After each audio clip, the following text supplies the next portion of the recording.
thing that really hit me on seeing it glide over was it was like seeing a plane, like a big passenger jet, in terms of the shape of the wings of this boomerang thing, but the fuselage was not there. There wasn't the central fuselage like a plane. Right. It was like the shape of the wings, but without fuselage. A flying wing, basically. Clearly a flying wing of some Well, sort. we're trying to relate it to shapes, and one was sort of, as I mentioned, the manta ray type boomerang shape at the front, and we didn't know about these. We went searching on the internet sometime later and came across B-52 bomber. No, not B-52. The B-2 stealth bomber is one of the closest man-made air vehicles that we've seen that resembles this, and certainly not the same, but similar. Can you just move over just right. It's interesting what you mentioned before, that it reminded you a bit like a jellyfish and that it was clear.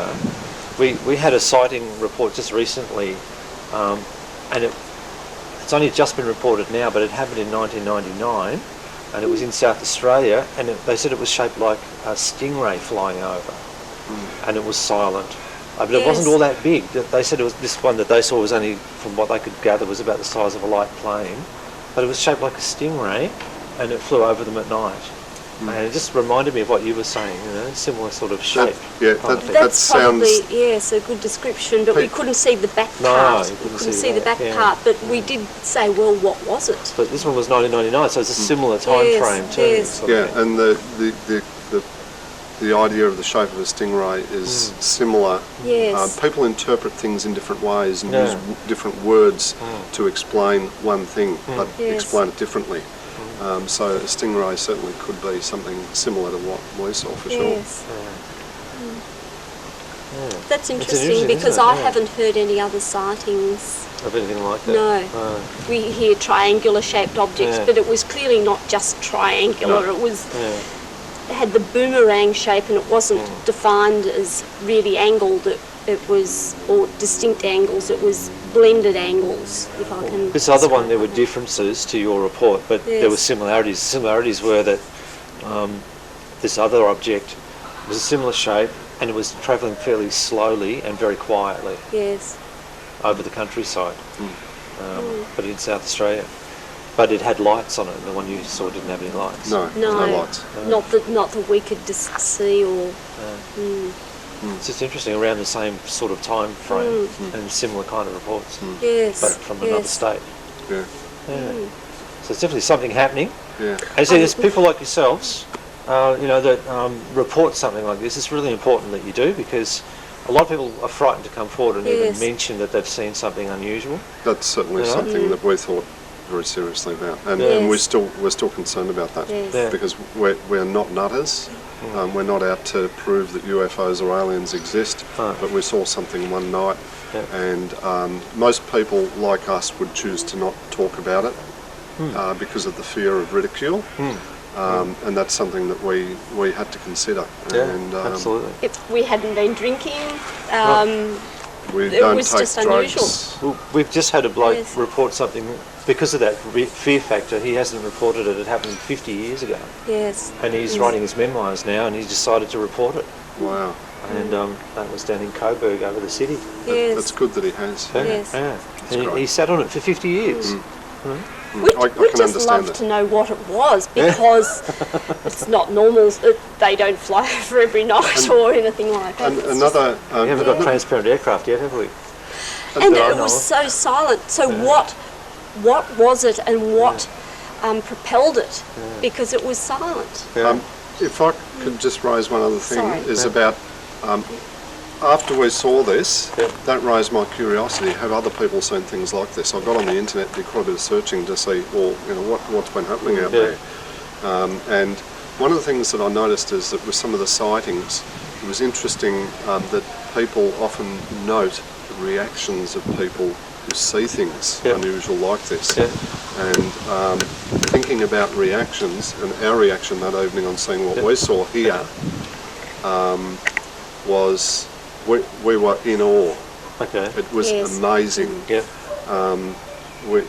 we weren't scared. There was no fear involved. Right. We were stunned. We were sort of in awe of what you saw. aghast. Yes, yes. And also we talked about how it was Ethereal, almost ethereal.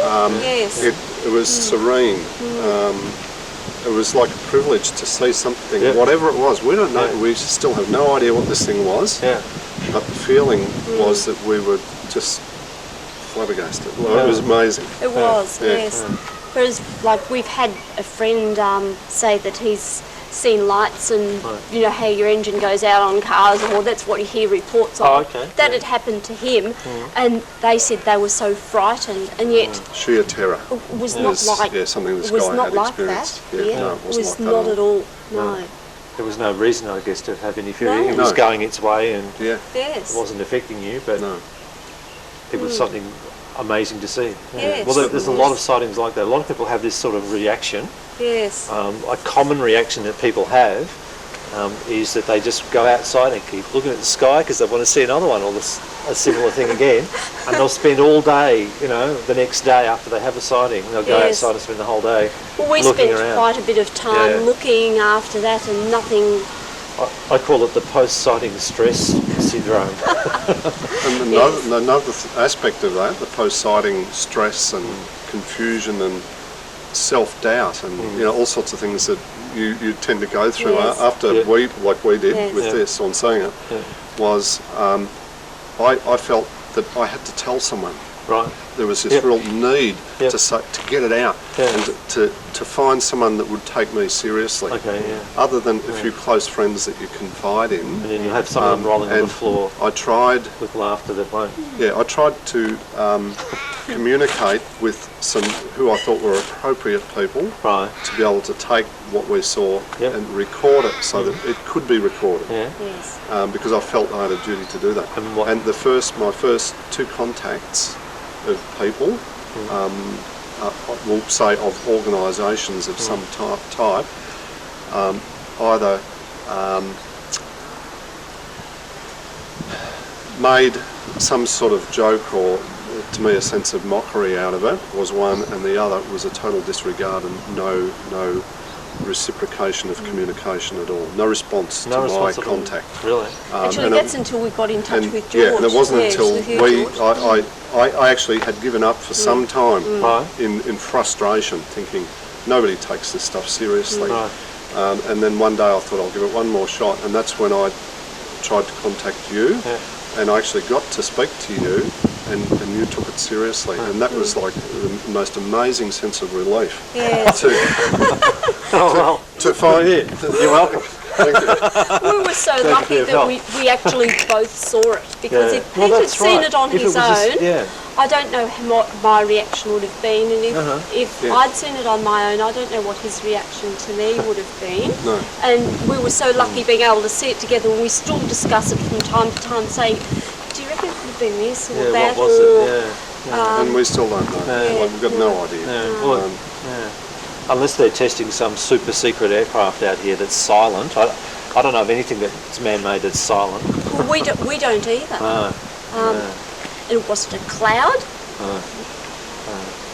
It's a very good UFO case because it's an unidentified object. It is, indeed. Clearly. Yes. And it's got you mystified as to what it was.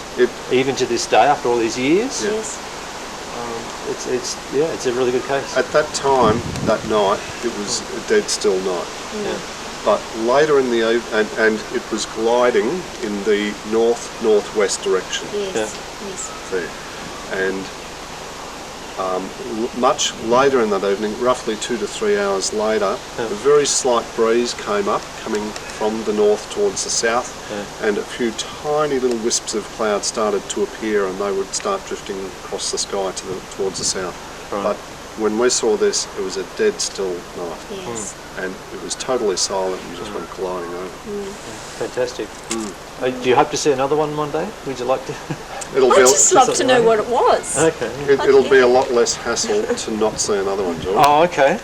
Okay, a lot less hassle. But I still think it was a privilege to see something like that. Whatever it was, I don't know. That's good. Is that when it sort of came over here and then went off that way, did it? Or? Yeah, I don't. She came and it was just like nearly gone. So you were still inside? Yeah, and I she- didn't come out Yeah. at all because they'd already gone the time I got out here. So I went out the front to have a look to see like out there where it could see You it. couldn't see it from out the front of the No, I house? couldn't see it anywhere. Just took off So that way. the somewhere. last time you saw it, was it coming over here or had it gone in that direction? I didn't see where it went because I was like just in the family room there, Yeah. and it went through, and then that's all I saw of it. Yeah. Okay, so and you came down and you saw it out this way, did you? Yeah, just from that side window there where the dining table is. Looked out that window and And it went off somewhere over that way? yeah. Yeah, okay. Saw it, but I couldn't tell when it went past Yeah. if it was lit up or what. And can you remember what sort of colour it looked like? I think it was silvery grey colour. I think it's hard to tell because it was dark. Yeah. Yeah. And you couldn't see any lights on it? It didn't have any particular lights No, flashing just- or glowing or anything? No, there was just one that glowed, and that's all. One that glowed? What Like was- it just kind of lit up the whole thing. The whole thing was Yeah. lit up to some degree? Yeah. Yeah. So was it like you could just see it because it was there, or was it like it had some sort of glow coming out of it, or how could you see it? Could you see it against the night sky, or? Yeah, because it was like a light, and then I just thought it was someone had a light put up in their backyard or something, and then it turned off, like there was no light, so a couple of minutes later it went back on, so I got up and had a look, and then it just stayed on, the light, like it just lit up. Yeah. But I don't really remember any more than that. So if I gave you a piece of paper and pencil, how would you go drawing it? I could try. Would you like to? That'd be really good. Yeah. It'd be good if you could do that. Would you? Okay.